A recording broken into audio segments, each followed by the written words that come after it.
Hello, Pisces, Sun, Moon, Rising, Venus, and Mars. This is your 2025 wrap up. There's fireworks in the background already. It is New Year's Eve. Let's see what you've been up to this year, what's coming in the following year. What is the year of the fire horse gonna bring you? Let's pull from the Oracle deck first before we move on to the tarot. Let's see. Can you hear the fireworks in the background? I'm going crazy. Anyway. Let's see what else wants to come out. Okay, let's take these four. Exactly, there's nothing else here. So let's move with these four to see what you've been up to this year, what's coming towards you. We have the first card that came out was rejection. Have you dealt with rejection? The 1,000 rejections per year journal by this TikTok creator, I forgot her name, might be relevant to you. You might have seen that TikTok. It says abandoned, dismissed, irrational fear, and we have chemistry coming out, breaking point, as well as distracted. So this is about love. I was feeling this love energy, but what I was also feeling, I had to kind of catch myself one on the timer to figure out. I was a bit confused at first, doubting myself because I was trying to figure out if this is what I'm wishing for you, Pisces, or if this is something that has actually happened or is coming into your life. And what I'm hearing, because what I was seeing is, or wishing for, I guess, for you was love, very fruitful relationships where you are able to kind of be the watery sign that you are, like be very sensitive, be very sensible, right? And like where you find yourself in a relationship where that is loved instead of hated, right? Where that is encouraged instead of like being downplayed or being pushed down, I guess. And we have chemistry coming out, attraction, spark, passion. So you, on the other hand, could be not feeling as hopeful as I am feeling for you when it comes to love. You might have felt a little bit I'm hearing betrayed in love this year. So is this just a love reading? I want to get some clarifiers from the tarot just to see if this is about love in general, meaning friendship, self-love, as well as romantic and family ties, or if this is about something else entirely. For breaking point and distracted, we have limit coming out, final straw, overwhelm, sidetrack, change, and delays. So you might have. Okay, we're painting a picture here. We have the Five of Cups as well as the Two of Swords coming out.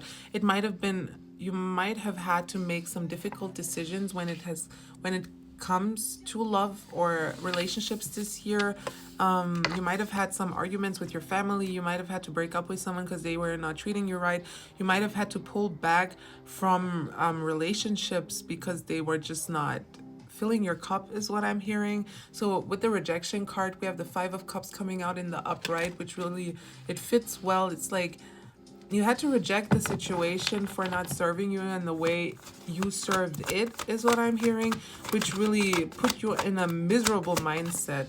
But with the chemistry card, there was still, it feels like initially there was much more passion than there was at the end, so it kind of fizzled out.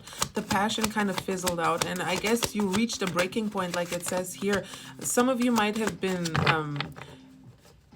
in a relationship where you were made to be a third party, so someone might have put you in a third party situation, or your job, but you took a chance on something, Pisces. We have the Fool coming out in the upright. What kind of new beginnings are you pulling in, or what did you start? There's a card just hanging off the deck. I can see him. Let's take him because I saw him now. You're manifesting something. The Fool and the Magician in the upright, that's a sequence. That is fresh energy.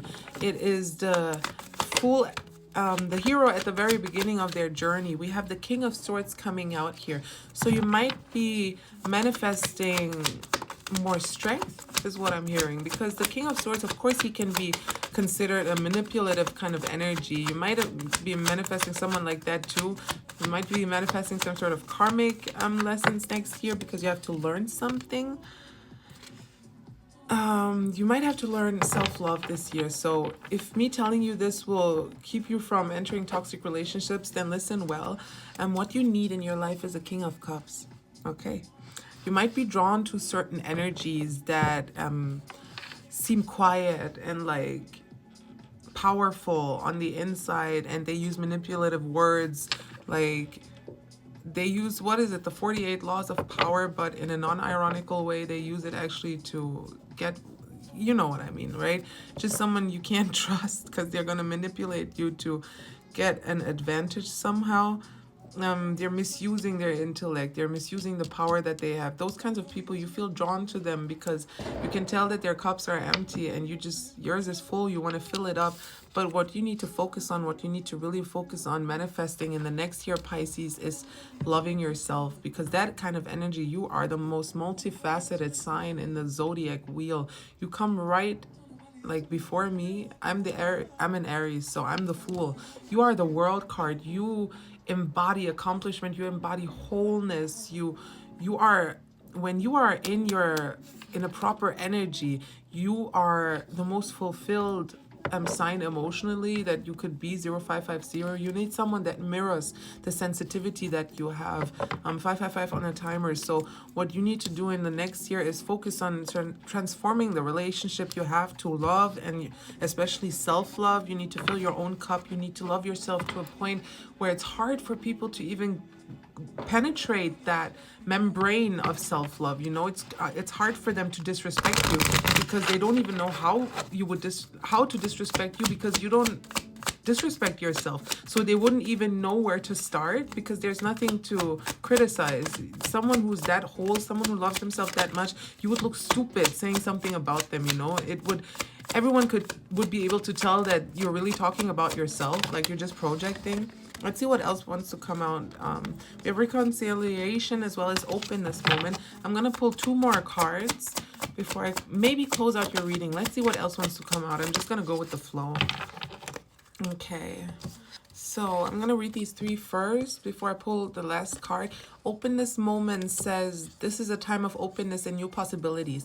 Are you ready to embrace them? Stay open to new experiences and you might find unexpected opportunities. What I'm hearing is, especially with the reconciliation card and the commitment card, it might be hard for you to be with someone who mirrors the emotions that you have, because you might be embarrassed about the depth of your emotions, like about your sensitivities, because you were made to feel bad for it for most of your life, or you were used for most of your life. So it might be hard for you to actually be with someone who is like you, because you've never met someone who could be with someone like you. So you never had somewhere to learn it from. I'm going to read the reconciliation card for you. It says, it may be time to reconcile with someone or something. Is there an unresolved issue weighing on you? Taking the first step toward peace will bring inner tranquility and strengthen your future relationships. And what I'm hearing is this relationship that you need to reconcile, like this person that you need to reconcile with is you. You need to reconcile with yourself. You need to reject people and just focus on your own spark, focus on your own passion. And that's how you will pull in a King of Cups that we have. Oh my God, I pulled him up and look who was underneath him. So this mirroring 0808 on the timer, this mirroring energy I've been feeling, this is after focusing on self-love, after filling your own cup, the 2 of Cups will turn around and you will find someone that will be the way you need them to be, and you will be the way they need you to be. You will fit each other. This is divine union. This is a pairing. You guys fit is what I'm hearing. Your emotions fit like puzzle pieces, and that's how it's supposed to be. You're not meant to feel bad for the way you feel, for the way you express yourself, Pisces. We have commitment coming out here. So this will be a committed relationship coming in to your life in the new year. Commitment is the key to long-term success. Are you hesitating to make a decision? Commit fully to a path and you'll see the result of your dedication. And what I'm hearing, and this is going deep now, but some of you might have subconsciously pulled in those types of relationships that made you face yourself and face your own sensitivities as sort of a karmic lesson. Like you pulled that in to learn something from it. And I think right now you're at the point, Jesus, yeah, okay, confirmation. You're at the point where you can learn these things by yourself before you move into something that is actually fulfilling and that won't break your heart, that won't leave you feeling depleted and betrayed and all that. So right now, just practice patience, practice gratitude, make sure to grow from your experiences, make sure to go within, practice self-love, be in your feminine power, use your own cup to drink from, you know. Don't fill other people's empty cups. Just focus on yourself, Pisces, because that's how you pull in someone that's on your level. You're going to pull in someone that's a match to you. They're going to match your freak is what I'm hearing. So that's your 2025 wrap up. And I'll see you in the next year. Happy New Year, Pisces. Have a good one.